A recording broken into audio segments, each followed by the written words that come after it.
Hello students, आज जो chapter में स्टार्ट कर रहे हैं उसका नाम है pair of linear equation in two variable. ठीक है, तो पहले समझ लेते हैं इसका मतलब क्या है, मतलब इस चैप्टर में हमें पढ़ना क्या है। तो चैप्टर का नाम है pair of linear equations in two variables. अच्छा, अगर याद हो तो क्लास 9th में हम लोगों ने एक चैप्टर ऐसा पढ़ा हुआ है, वहां पर ये पेयर नहीं था, वहां पे था linear equation in two variables. ठीक है, तो सबसे पहली बात आती है कि किसी इक्वेशन को हम लीनियर इक्वेशन कब बोल सकते हैं, कोई इक्वेशन लीनियर कब होती है, ये हमारा पहला पॉइंट होगा यहां पे। ठीक है, तो इक्वेशन का मतलब तो क्लियर है। इक्वेशन का मतलब होता है कोई भी ऐसा मैथमेटिकल एक्सप्रेशन जिसमें एक इक्वल टू का साइन हो, वो इक्वेशन है। ठीक है, तो जैसे अगर मैंने ये लिखा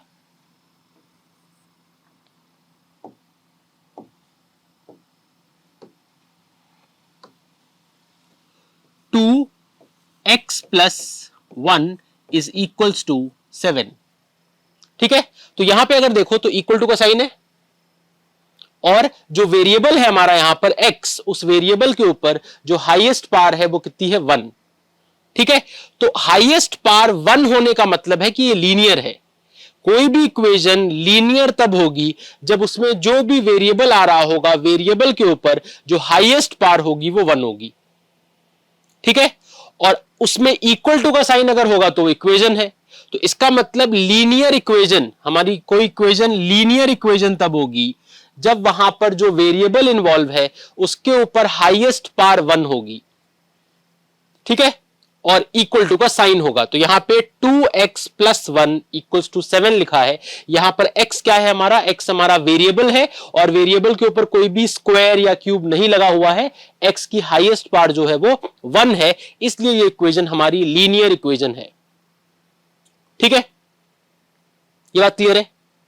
अब टू वेरिएबल्स कब होगा, सिंपल सी बात है, जब यहां पे इक्वेशन लीनियर रहेगी लेकिन वेरिएबल्स दो हो जाएंगे। फॉर एग्जांपल अगर हम बात करें ऐसी इक्वेशन की,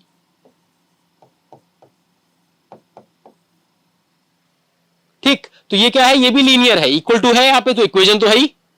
लीनियर क्यों होगा, क्योंकि x और y के ऊपर कहीं पर भी कोई स्क्वायर या क्यूब नहीं लगा हुआ है। x और y के ऊपर जो हाईएस्ट पावर है वो 1 है, इसलिए ये लीनियर इक्वेशन है। लेकिन यहां पर x भी है, y भी है, इसका मतलब यहां दो वेरिएबल यूज हो रहे हैं, तो ये linear equation in two variable हो गया। ये बात समझ में आ गई। अब नेक्स्ट बात आती है कि एक लीनियर इक्वेशन के सॉल्यूशन का या किसी इक्वेशन के सॉल्यूशन का क्या मतलब होता है। तो पहले हम इसको इससे समझते हैं, अभी फिलहाल के लिए इसको हटा देते हैं। तो सॉल्यूशन क्या होता है, जैसे यहां पे लिखा है 2x प्लस 1 इक्वल्स टू 7, तो यहां पे इक्वल टू का एक राइट साइड है जहां 7 लिखा है और एक इक्वल टू का लेफ्ट साइड है जहां लिखा है 2x प्लस 1। अब अगर इसको हम सॉल्व करें तो यहां पे पहले 1 उधर जाएगा, तो यह आ जाएगा 2x is equals to 7 minus 1 मतलब 6। ठीक है, 2x इक्वल्स टू 6 आ गया, और फिर यहां से अगर 2 को अपॉन में ले आए तो x इक्वल्स टू आ जाएगा 6 अपॉन 2, जो कि कैंसिल होके आएगा x इक्वल्स टू 3। ठीक, अब x इक्वल्स टू 3 कैसा नंबर है, देखो x इक्वल्स टू 3 एक ऐसा नंबर है जिसको अगर यहां x की जगह पुट कर देंगे तो लेफ्ट साइड और राइट साइड दोनों बराबर आ जाएगा। रख के देख लेते हैं, अगर यहां पर हम x की जगह पे 3 पुट करते हैं यहां पर, ठीक है, तो ये क्या हो जाएगा 2 इंटू 3, ये हो जाएगा 2 इंटू 3 प्लस 1, यही होगा। तो 2 इंटू 3 6, 6 प्लस 1 7, तो इस तरफ भी 7 आ गया और इधर पहले से 7 है, तो क्या हो गया 7 इज इक्वल टू 7, मतलब left hand side is equal to right hand side. इसलिए हम क्या बोलेंगे, x इक्वल्स टू 3 क्या है, x इक्वल्स टू 3 इस इक्वेशन का सॉल्यूशन है। ठीक है, किसी भी इक्वेशन के सॉल्यूशन का मतलब होता है वेरिएबल की ऐसी वैल्यू जिसको पुट करने से उसका लेफ्ट साइड उसके राइट साइड के इक्वल हो जाए। ठीक है, उसको हम इक्वेशन का सॉल्यूशन बोलते हैं। अगर लेफ्ट और राइट साइड को इक्वल हो गई किसी वैल्यू को सब्स्टिट्यूट करने से वेरिएबल के जगह, तो हम कहेंगे वो वैल्यू उस इक्वेशन का सॉल्यूशन है। तो यहां पे 3 जो है वो इस इक्वेशन का सॉल्यूशन है। ठीक है, नेक्स्ट आते हैं टू वेरिएबल पे। अगर बात करें, मान लेते हैं जो अभी मैंने इक्वेशन लिखी थी यहां पे,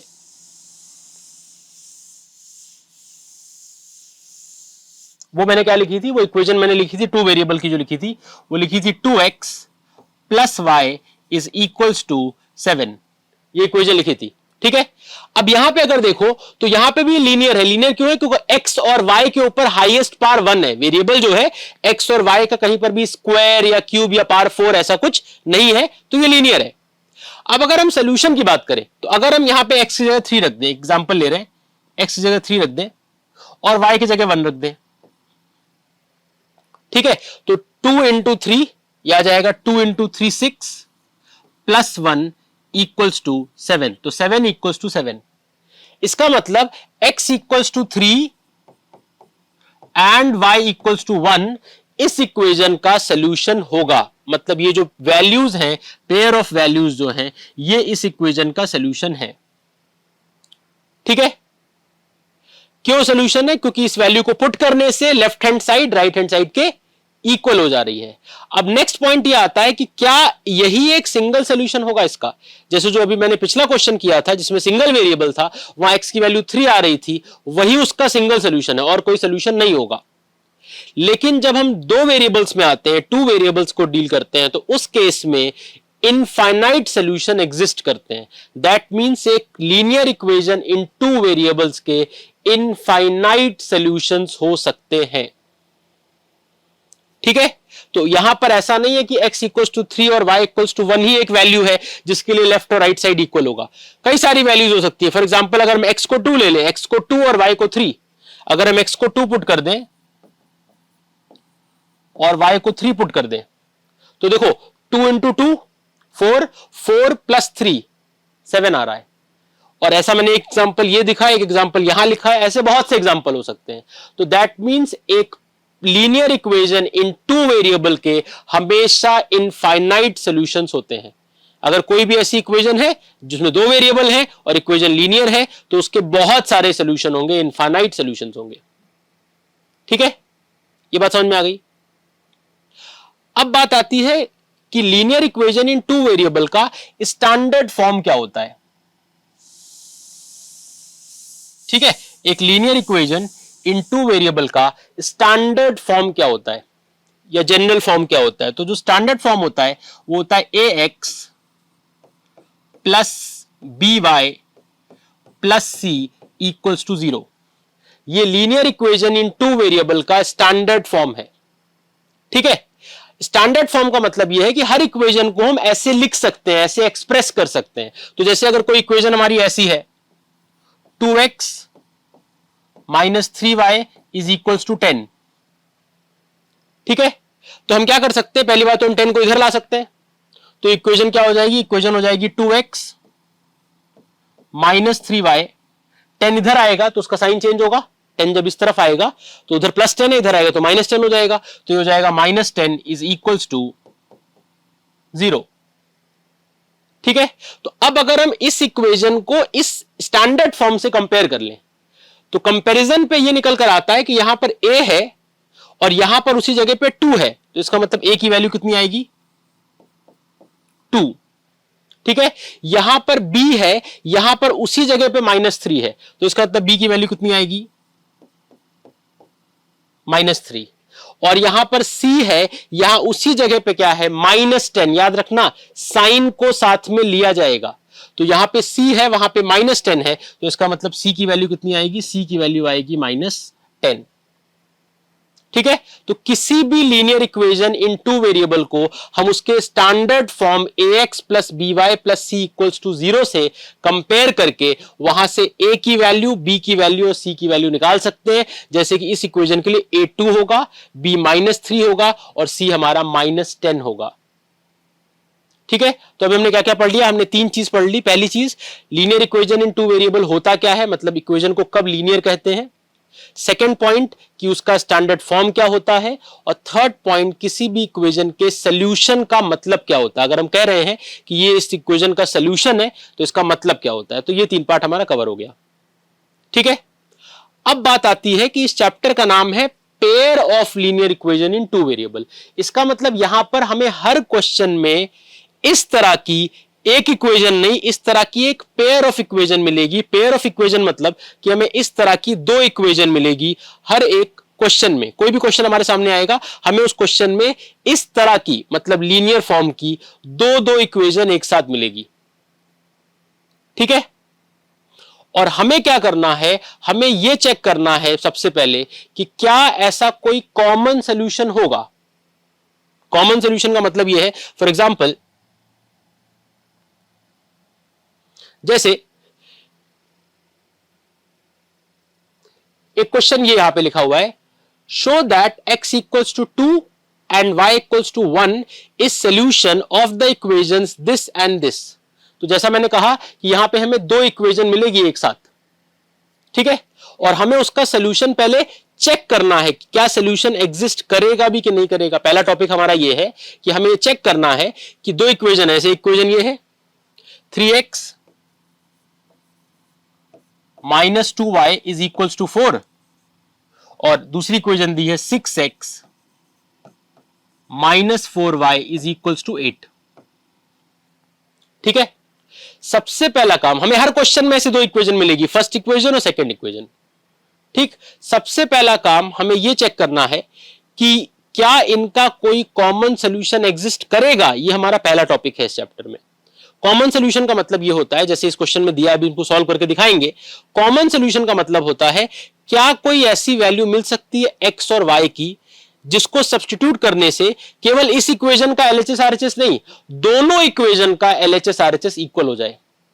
ठीक है, मतलब अगर हमें कोई ऐसी वैल्यू मिलती है एक्स और वाई की जिसको अगर हम यहां सब्स्टिट्यूट करते हैं और लेफ्ट और राइट साइड इक्वल आ जाता है, मतलब इधर भी 4 इधर भी 4, लेकिन इस इक्वेशन में इक्वल नहीं आता, यहां पे 8 है, यहां कुछ और आ जाता है, तो वो सोल्यूशन नहीं होगा। इस इक्वेशन सेट ऑफ इक्वेशन का मतलब सिस्टम ऑफ इक्वेशन का वो सोल्यूशन नहीं होगा। क्यों नहीं होगा? क्योंकि वो ऐसी वैल्यूज हैं जो इस इक्वेशन को तो सेटिस्फाई कर रही है लेकिन इसको नहीं कर रही है।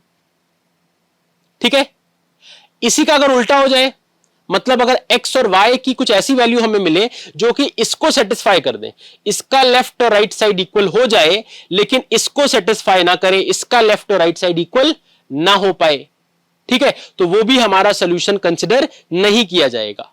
सॉल्यूशन हमारा वही होगा, एक्स वाई की ऐसी वैल्यूज को ही सॉल्यूशन मानेंगे जिन वैल्यू को अगर हम इधर पुट करें तो इसका भी लेफ्ट और राइट साइड इक्वल आ जाए, और अगर हम इधर पुट करें तो इसका भी लेफ्ट और राइट साइड इक्वल आ जाए। उसी को हम इस सिस्टम ऑफ इक्वेशन का, पेयर ऑफ इक्वेशन का सॉल्यूशन बोलेंगे।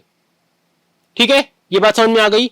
ऐसी वैल्यूज एक्स और वाई की जिसको सब्स्टिट्यूट करने से दोनों इक्वेशन सेटिस्फाई हो जाएं। सेटिस्फाई होने का मतलब होता है इस इक्वेशन का भी लेफ्ट और राइट साइड इक्वल हो जाए और इस वाली इक्वेशन का भी लेफ्ट और राइट साइड इक्वल हो जाए, उसी को हम इस सिस्टम ऑफ इक्वेशन का सॉल्यूशन बोलेंगे।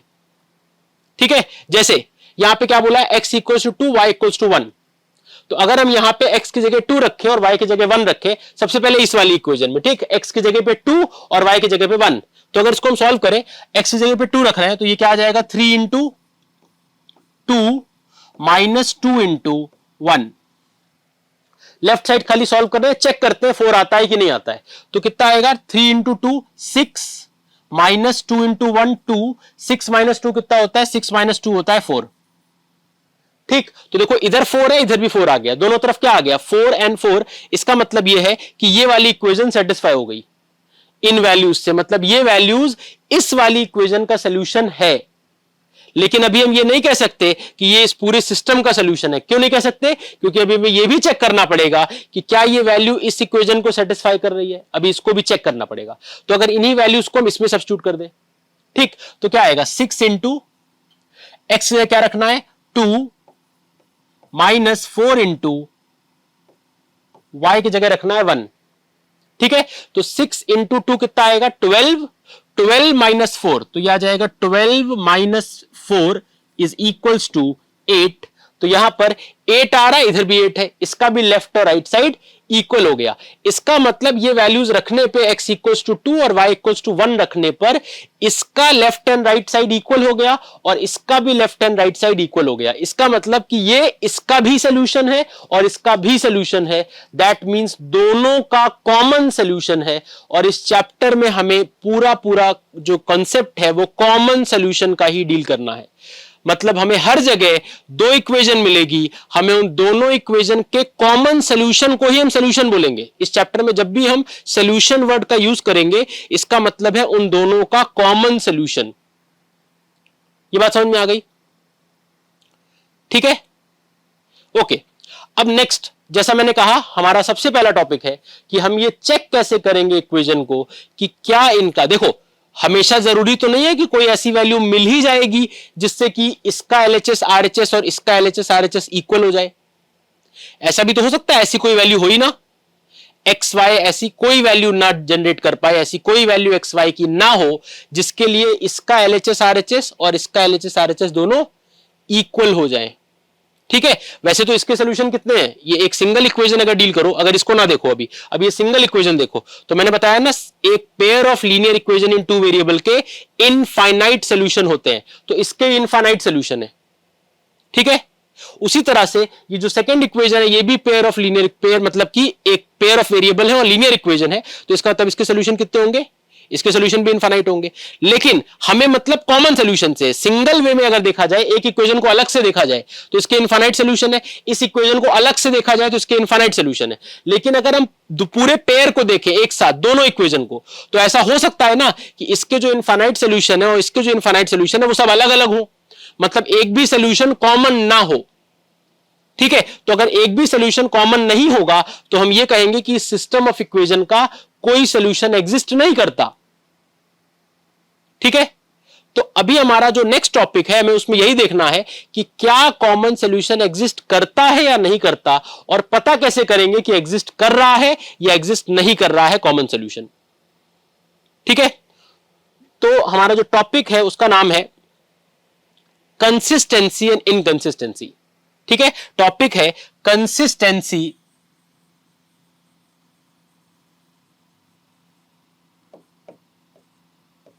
And inconsistency.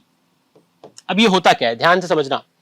देखो, कंसिस्टेंट का मतलब ये होता है कि अगर दो इक्वेशन जो दी है, दो लीनियर इक्वेशन दी है, अगर उनका कोई कॉमन सॉल्यूशन एग्जिस्ट कर रहा है तो इक्वेशन कंसिस्टेंट है। ठीक है, और अगर उन दोनों इक्वेशन का कोई कॉमन सॉल्यूशन एग्जिस्ट नहीं कर रहा है तो हम ये बोलेंगे इक्वेशन हमारी इनकंसिस्टेंट है। ठीक है, तो एक पेयर ऑफ इक्वेशन मिली, अगर उस पेयर ऑफ इक्वेशन का कॉमन सॉल्यूशन कोई है ही नहीं, भाई एक इक्वेशन को अलग से देखेंगे तो सॉल्यूशन है उसके कितने हैं, इनफाइनाइट है। सेकंड को देखेंगे अलग से, उसके भी सॉल्यूशन है, इनफाइनाइट है। लेकिन एक भी सॉल्यूशन दोनों में कॉमन नहीं है, जो इसका भी सॉल्यूशन हो इसका भी सॉल्यूशन हो, तो ऐसे केस में हम क्या बोलेंगे कि वो इक्वेशन या वो system of equation, pair of equation कैसी है, वो इनकंसिस्टेंट है। और अगर कॉमन सॉल्यूशन होगा तो वो कंसिस्टेंट है। ठीक, तो अब जो है उसके लिए कुछ कंडीशंस हमें देखनी पड़ेगी कि कंसिस्टेंसी की कंडीशन क्या है और इनकंसिस्टेंट में क्या कंडीशन है। तो उसको समझने के लिए एक सिंपल सा कॉन्सेप्ट यूज करते हैं हम लोग कि देखो, हमने क्लास 9th में एक चीज पढ़ी थी कि हमारी जो लीनियर इक्वेशन होती है जिसमें दो वेरिएबल होते हैं, ठीक है, लीनियर इक्वेशन टू वेरिएबल, उसको जब ग्राफ पे प्लॉट किया जाता है तो क्या बन के आता है। जब उसको हम लोग ग्राफ पे, याद है ग्राफ पे हम लोग बनाते थे लास्ट ईयर, तो हमेशा एक स्ट्रेट लाइन बन के आती है।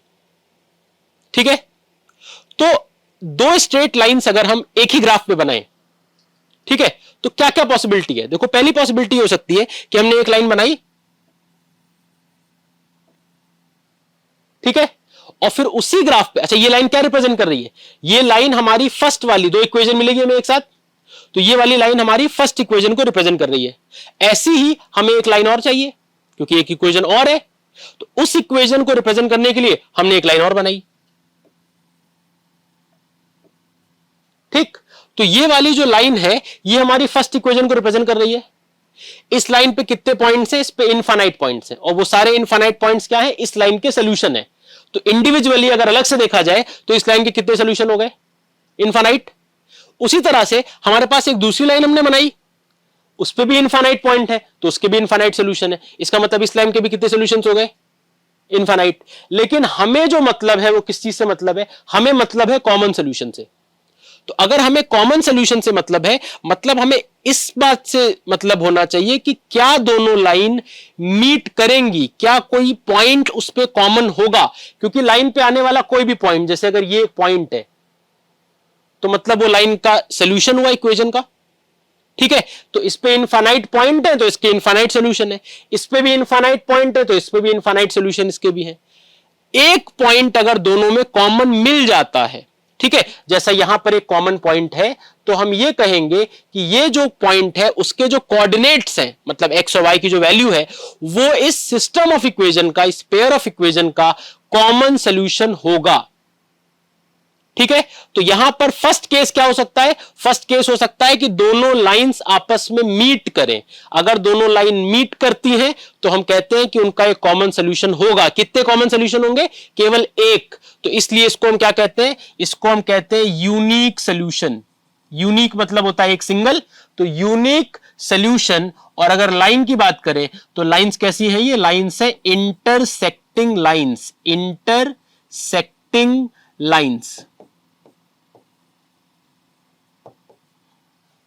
ठीक है, ये फर्स्ट केस हो सकता है कि अगर हम एक ही ग्राफ पे दो इक्वेशंस को प्लॉट करें, दो लाइंस अगर बनाएं, तो फर्स्ट केस कैन बी कि हमारी दोनों लाइन इस तरह से एक जगह पे मीट कर जाए। तो एक जगह पे जब मीट कर जाएंगी तो एक उनका कॉमन सॉल्यूशन हो जाएगा, उसको बोलेंगे यूनिक सॉल्यूशन, और लाइंस हमारी इंटरसेक्टिंग लाइंस है। ठीक है, ऑब्वियस सी बात है, इंटरसेक्शन हो रहा है, कॉमन सॉल्यूशन एग्जिस्ट कर रहा है, तो इसका मतलब ये कैसी लाइंस है? ये कंसिस्टेंट हो गई, मतलब ये कंसिस्टेंट वाले का केस है। ठीक है, ऐसे ही अगर हम नेक्स्ट वाले की बात करें, अगर हम नेक्स्ट वाले की बात करें तो दूसरा केस यह हो सकता है कि हमने एक ही ग्राफ पे दो लाइन बनाई। हमने एक लाइन बनाई पहले और फिर हमने दूसरी लाइन फिर से जब बनाई तो हमने देखा कि दूसरी लाइन जो है वो फर्स्ट वाले लाइन के पैरेलल बन गई है। ठीक है, तो अब अगर ये दोनों लाइन आपस में पैरेलल है तो इसका मतलब अभी भी इसके इनफाइनाइट सॉल्यूशन है, अलग अलग इसके इनफाइनाइट सॉल्यूशन है, लेकिन कोई भी कॉमन सॉल्यूशन इनका नहीं है। तो अगर कोई भी कॉमन सॉल्यूशन नहीं है तो इसका मतलब ये कौन सा केस है? ये केस है इनकंसिस्टेंट का। ये सिस्टम ऑफ इक्वेशन या ये पेयर ऑफ इक्वेशन इनकंसिस्टेंट है, इनका कोई भी कॉमन सॉल्यूशन नहीं है। अगर लाइंस की बात करें तो लाइंस है पैरेलल लाइंस, और सॉल्यूशन कितने हैं? मैंने कहा ना, यहां पे जब भी सॉल्यूशन वर्ड बोलेंगे हमारा मतलब होगा कॉमन सॉल्यूशन। तो कॉमन सॉल्यूशन तो कोई भी नहीं है, तो इसका मतलब ये हो जाएगा नो सॉल्यूशन। और जो हमारी लाइंस होंगी, लाइंस कैसी होंगी? लाइंस होंगी पैरेलल लाइंस। ठीक है, एक तीसरा केस भी पॉसिबल है। तीसरा केस क्या पॉसिबल है कि अगर हमने एक लाइन बनाई, ठीक, फर्स्ट लाइन बन गई, फर्स्ट लाइन पे कितने पॉइंट्स होंगे? इनफाइनाइट। क्यों होंगे? क्योंकि हर एक इक्वेशन के अपने खुद के इनफाइनाइट सॉल्यूशन होते हैं। ठीक है, अब अगर जब हम दूसरी लाइन बनाएंगे तो इट इज पॉसिबल कि जो दूसरी लाइन है वो पहले से बनी हुई लाइन को कंप्लीटली ओवरलैप कर ले, मतलब ऐसे बन जाए।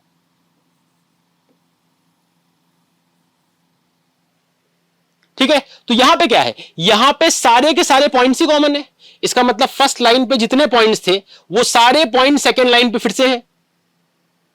तो यहां पर कॉमन सॉल्यूशन तो बहुत सारे हो गए, इनफैक्ट इनफाइनाइट कॉमन सॉल्यूशन हो गए। तो इसको क्या बोलते हैं? इसको हम बोलते हैं इनफाइनाइटली मेनी सॉल्यूशंस।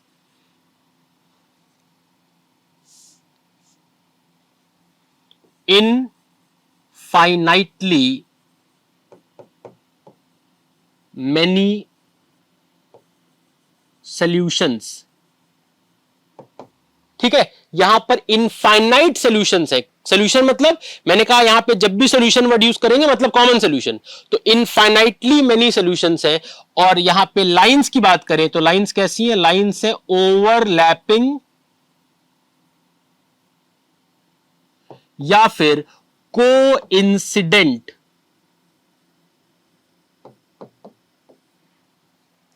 ठीक है, इनफाइनाइटली मेनी सॉल्यूशंस है, लाइंस कैसी है? ओवरलैपिंग लाइंस है या फिर कोइंसिडेंट लाइंस है। अच्छा, यहां पर भी कॉमन सॉल्यूशन एग्जिस्ट कर रहा है, तो ये भी किसका केस है? ये भी केस होगा कंसिस्टेंट का। तो मतलब यहां पर भी लाइन कंसिस्टेंट बोली जाएंगी कि ये सिस्टम ऑफ इक्वेशन, ये पेयर ऑफ इक्वेशन या ये दो लाइंस जो है दे आर कंसिस्टेंट बिकॉज उनका कॉमन सॉल्यूशन एग्जिस्ट कर रहा है, कॉमन सॉल्यूशन इनफाइनाइट है। ठीक है,